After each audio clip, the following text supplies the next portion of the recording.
Live from Lincoln, this is Channel 8 Eyewitness News at 5 in high definition.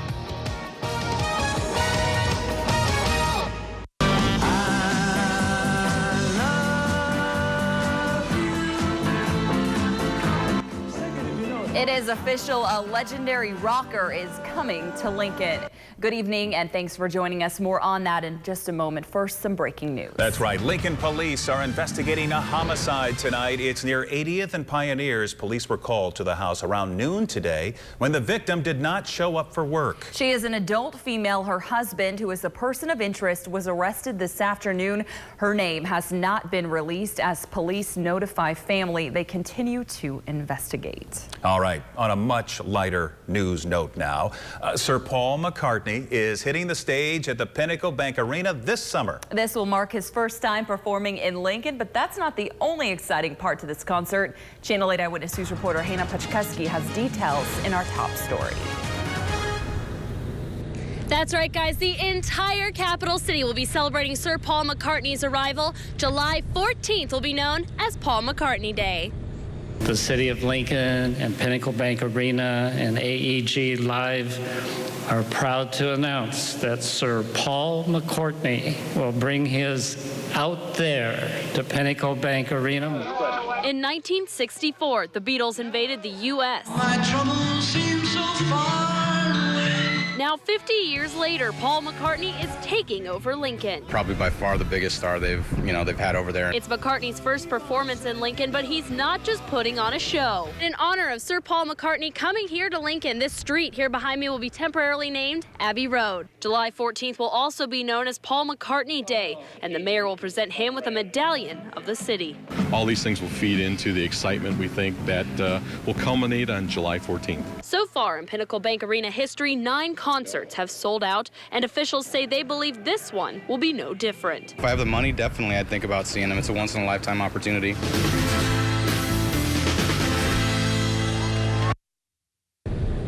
Tickets go on sale April 28th, and that's a week from today at 10 a.m. They range anywhere from about $30 to $250. And again, the concert is July 14th. Yeah, some exciting news, especially for Beatles fans, and good to finally know who the big surprise is. Thank you, Hannah.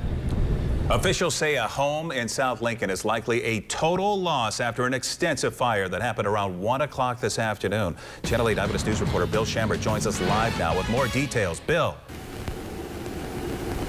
Yeah, Rod, the fire happened about 1 block south of 18th and Old Cheney, right here in the Rolling Hills neighborhood. If you can look behind me, you can see the first and second floors of this home almost entirely gutted, and it will be expensive. The Lancaster County Assessor's website lists this home value at more than $260,000.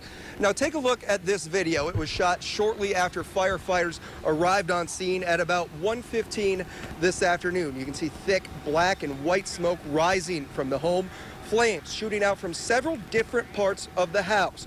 Firefighters on the roof with 5 to 10 foot flames a matter of feet away. Lincoln Fire and Rescue says the home was so engulfed by the time they arrived on scene, they were forced to fight the blaze with an outside attack, not allowing any emergency crews inside the home. Extinguished the fire on all sides, and we did get up on the roof in order to cut a hole in the roof to let out all those hot gases and vapors, and it was just unsafe to be up there, so we brought people down and just worked from. Now, one woman was inside at the time. She did make it out safely. Emergency crews, I just spoke with them. They say one pet is confirmed deceased. They are still looking for the other pet. They will not label a definitive cause on this fire yet, but they believe it might be because of a cigarette. Now, I did speak with the homeowner after the fire. She is obviously in a very tough, emotional state right now. She says her and her family have lived in this home for more than 20 years. All she wanted to do was grab her 2 pets, but bystanders, neighbors, even a couple construction workers who were nearby and saw the flames went running up to the door, begged the woman to come outside, which she did, forcing her to leave behind her 2 dogs. We will talk to one of those construction workers coming up tonight at 10 o'clock. All right. Rod. Bill Shambert reporting live for us with the devastating fire, of course. Thank you so much, Bill. Continuing with our big news today, an entire apartment complex near downtown Lincoln was evacuated this morning after dangerous chemicals were found. Channel 8 Eyewitness News reporter Kayla Bremer joins us with more.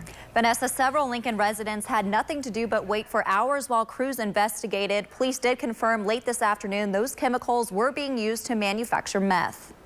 Residents of the Colonial Apartments near 18th and K sat outside their building for most of Monday morning and afternoon. I don't like it. I lost a day from work.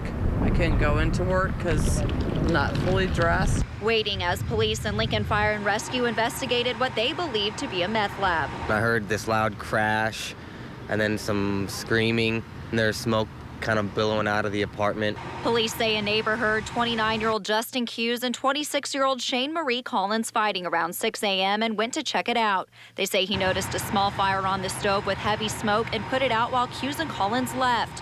When officers arrived, they noticed a strong chemical smell and suspicious materials. There were some unusual chemicals in the apartment, chemicals that one might use for cooking, making illegal drugs. Investigators spent hours on the scene and say they found numerous chemical items and materials used to manufacture the drug.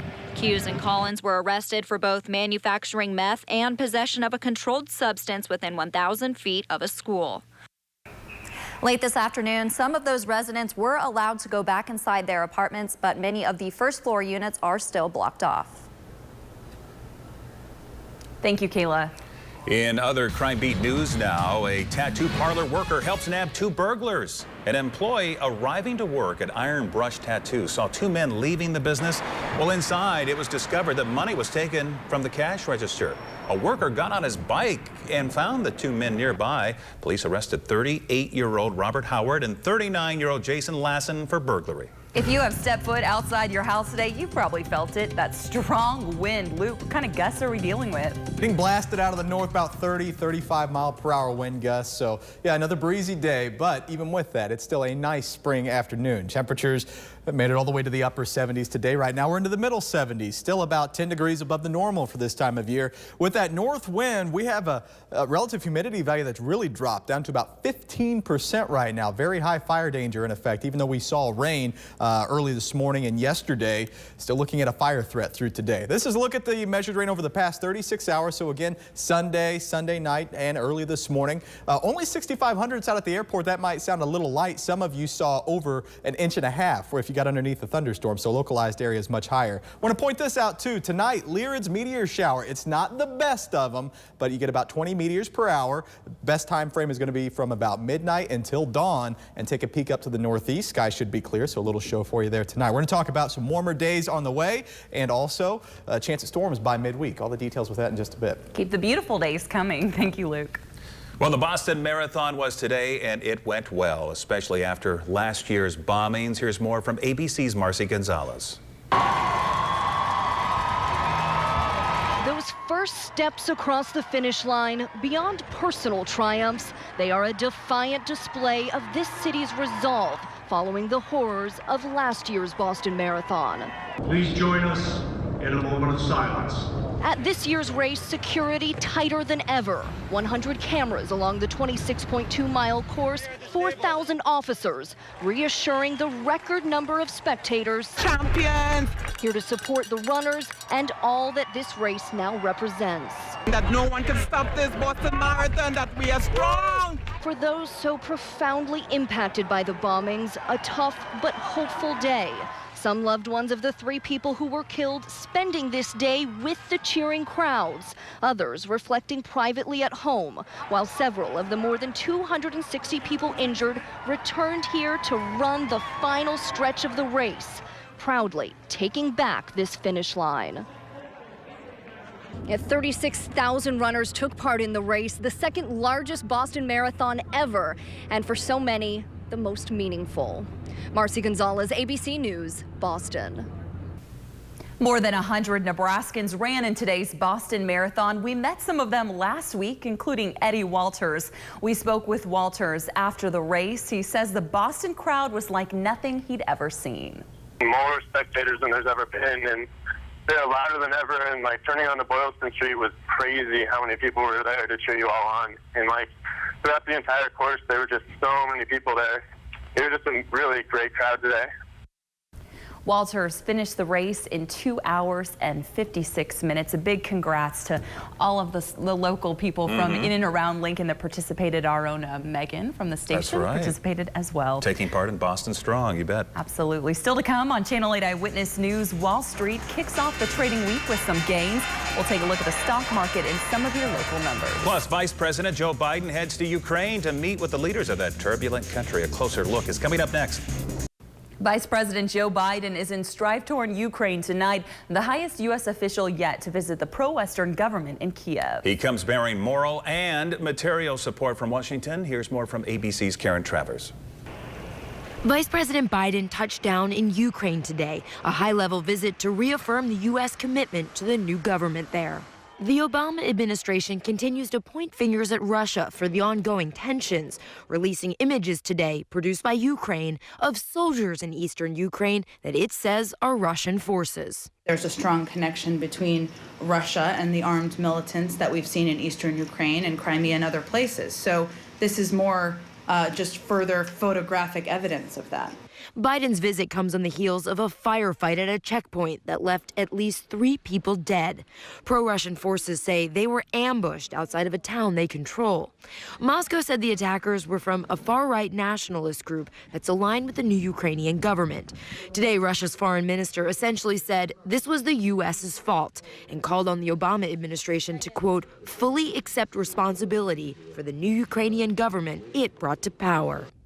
Over the past 2 weeks, pro-Russian forces have seized more than a dozen government offices in eastern Ukraine and raised the Russian flag. Today, the White House said militants in eastern Ukraine must comply with the recent agreement signed by the U.S., Russia, Ukraine, and the EU. That means give up their weapons and the buildings they occupy. We continue to call on Russia to use its influence over these groups to press them to disarm and to turn occupied buildings over to the authorities. Before he leaves, Vice President Biden will announce a new U.S. aid package for Ukraine, economic, energy, and governance assistance. Karen Travers, ABC News, Washington. Luke's up next with your 7-day forecast. Boy, things have turned green, haven't they? Here's a live look outside from our HD Tower Cam 8. You're watching Channel 8 Eyewitness News at 5. Now, your local forecast from Lincoln's own weather experts. Well, zoomed in on a beautiful, I guess could be a dogwood or maybe a pear tree that's blossoming. It's kind of a love-hate thing this time of year. Just love looking at the bloom and all the green that's starting to pop free, but it just wrecks your allergies if you suffer from them like I do. This is a tough time of year, and we still have the tree pollen count very, very high. This is going to continue for us over the next few weeks. So satellite radar showing the front that passed through yesterday and still brings some showers from the Great Lakes all the way down through St. Louis and Little Rock, even eastern parts of Oklahoma. We're kind of in the lull in between 2 storm systems right now, so quiet weather up and down Nebraska, but then we're tracking this one right here. It's just east of Seattle with the cold front dragging all the way down to San Francisco. So that's what's happening at the surface. Now I want to take you upstairs. This is at about 18,000 feet in the air in our jet stream, and watch how this gets wrapped up as it rolls eastward. So these two things are going to work together by midweek to bring us a pretty good chance at some thunderstorms. And something that you can see right here is how your winds shift.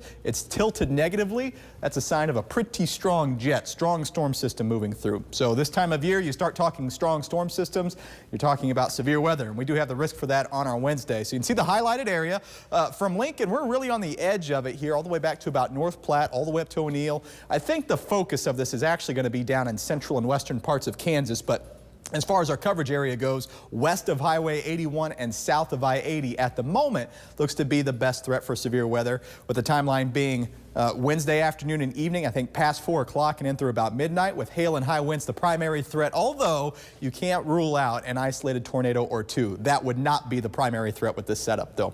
Warm today, 77, beating our normal of 66 with records of 92 and 24. Sunset this evening late at 8:13. 75 right now. Dew point, though, 50 degrees lower, so your relative humidity values way down, 15%. And with that wind stirred up as well, you're going to be talking about a high fire threat that that we have again today. So even despite this weekend's rain, you get relative humidity down that low, and you're probably going to be seeing some sort of a threat. That goes till 8:45 this evening for Lancaster County. The next tier up as far as threat for fires goes the red flag warning. That goes through 7 just to the north of Lancaster County. Temperatures warm everywhere that you go. 76 in Beatrice with 72 in York. Grand Island at 73. Columbus a little suspect there. Quite a bit cooler at 66. Winds howling out of the north, about 30-35 mile-per-hour gusts remain, but we've seen the worst of this. Watch a stormcast shows these winds gradually relaxing for us tonight, and tomorrow another breezy day, although it's not going to be as breezy as today. Winds out of the southeast and probably gusting up to about 25 or so for the later part of the afternoon. Clear skies out there right now. We're dry as a bone across Nebraska. This is going to continue for us tonight and in through tomorrow as well. Just a few passing high clouds late in the afternoon. Expect a lot of sunshine for you on your Tuesday, and then we get past that. Let's go on into our Wednesday. This is again where we're talking about the threat for storms and possibly even some strong storms. There's 8 o'clock in the morning. Warm front starts to work its way through, and with that, some scattered showers. These would be non-severe.